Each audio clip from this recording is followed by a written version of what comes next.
मानुची सबु भल place viral नुहे आ सबु भाइराल प्लेस भल नुहे एमती गोटे अंडररेटेड प्लेस आपण मानक पई नै कि आछि बिरियानी पगलू जो माने अछंती जल्दी वीडियोटा को शेयर करंतु। तो रिसेंटली मु आस्तिली खंडगिरी को आ लंच करिया पई वेट करथिली ए स्टॉल रे। एठी चिकन बिरियानी वेज बिरियानी आपण मानक मिली जिवो।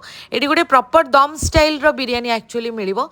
तो आमे ऑर्डर करथिलु गोटे चिकेन बिरियानी जो थरे कि सफिशिएंट राइस थिला ता सहित रायता आ मटन कीमा पड़ी की ग्रेवी प्राइस थिला मात्र 130 टंका। सेथरे आपण गोटे अंडा मिलिवो गोटे आलू 3 पीस मीडियम साइज रो चिकेन। सीरियसली कहबी बिरियानी राइस रो क्वालिटी एत्ते बढ़िया थिला ना माने आफ्टर ए लॉन्ग टाइम गोटे ऑथेंटिक चिकेन बिरियानी रो टेस्ट आपण एठी पाई परिबे। आ चिकेन भी बहुत सॉफ्ट आ जूसी थिला। ओवरऑली प्राइस हिसाब रे ना टेस्ट क्वालिटी क्वांटिटी बहुत बढ़िया थिला। आ location Khandagiri new Kalinga restaurant रो पूरा फ्रंट रे।